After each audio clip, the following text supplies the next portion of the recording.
రటిక పల్నాడు జిల్లా క్రోసూరు మండలం పీసపాడు గ్రామంలో ఇంట్లో గ్యాస్ సిలిండర్ పేలింది. వంట గ్యాస్ చేస్తుండగా ఒక్కసారిగా సిలిండర్ భారీగా పేలడంతో శబ్దం వచ్చింది.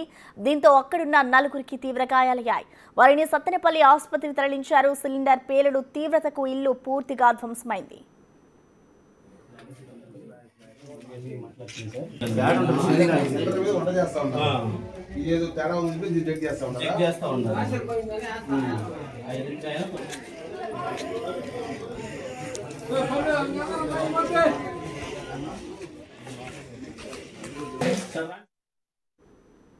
పల్నాడు జిల్లా క్రోసూరు మండలం పీసపాడు గ్రామంలో ఇంట్లో గ్యాస్ సిలిండర్ పేలింది. వంట చేస్తూ ఉండగా ఒక్కసారిగా అయితే ఇటు గ్యాస్ సిలిండర్ పేలడంతో ఇంట్లో ఉన్న నలుగురు వ్యక్తులకైతే తీవ్ర గాయాలైనట్టు తెలుస్తోంది. ప్రస్తుతం వారిని ఆసుపత్రికి తరలించారు. ఇటు పేలుడ తీవ్రతకైతే ఇల్లంతా కూడా ధ్వంసమైపోయిన విజువల్స్ ని మనం చూడొచ్చు. ఈ ఘటన అంతా కూడా పల్నాడు జిల్లా క్రోసూరులో జరిగింది. ఉదయం వంట చేస్తూ ఉండగా కూడా ఒక్కసారిగా సిలిండర్ పేలింది. ఈ ఘటనతో చుట్టుపక్కల ఉన్న ఇళ్లవారు కూడా భయభ్రాంతులకు గురయ్యారు. అయితే ఒకే కుటుంబంకి చెందిన నలుగురికి ప్రస్తుతం ఆసుపత్రికి తరలించారు. వారికి చికిత్స అందిస్తూ ఉన్నారు. ఇటు పేలుడు తీవ్రతకి ఇల్లంతా కూడా ధ్వంసమైపోయింది.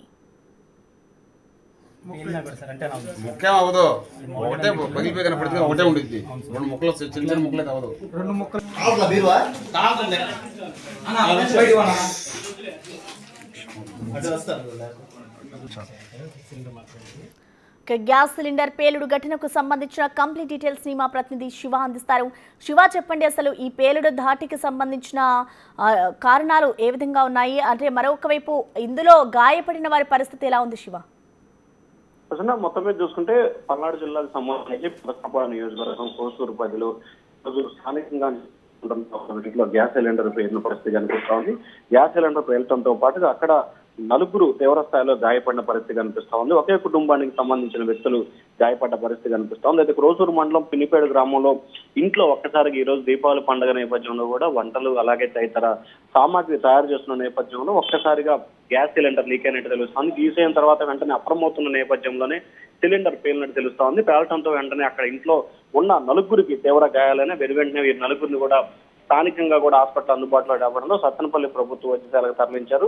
సాంబశివరావు, త్రివేణి, కోటేశ్వరరావు, యతేంద్ర గాయాలైనవి. అయితే ఇల్లు అయితే మాత్రం పూర్తి స్థాయిలో ధ్వంసమైనట్టు దాదాపుగా 5 లక్షల రూపాయల పైగా ఆస్తి నష్టం వాటినట్లు కూడా అధికారులు అంచనా వేస్తున్నారు. అయితే గాయపడ్డ వారి పరిస్థితి మాత్రం ప్రస్తుతం ఎవరికి ఎటువంటి ప్రమాదం లేనట్లు కూడా తెలుస్తుంది. అయితే కొంత తీవ్ర గాయాలైన పరిస్థితి మాత్రం కనిపిస్తా ఉంది. ప్రమాణాలకు సంబంధించి ఎటువంటి ఇబ్బంది లేదని చెప్పి కూడా అధికారులు అయితే అంచనా వేస్తున్నారు. మరొక వైపు ఒకే కుటుంబానికి సంబంధించిన నలుగురు వ్యక్తులు గాయాలు పాలవడంతో ఆ కుటుంబంలో పెను విషాదం అయితే సంభవించిన పరిస్థితి కనిపిస్తా ఉంది. ప్రసన్న, అయితే శివ, ప్రస్తుతం అంటే పేలుడు ధాటికి సంబంధించి చుట్టుపక్కల వాళ్ళు ఏం చెప్తున్నారు? అంటే ఎన్ని గంటలకి ఈ ప్రమాదం జరిగింది అనుకోవచ్చు? చుట్టుపక్కల వాళ్ళు వెంటనే కొంతవరకు అప్రమత్తమైనట్లు కూడా తెలుస్తోంది.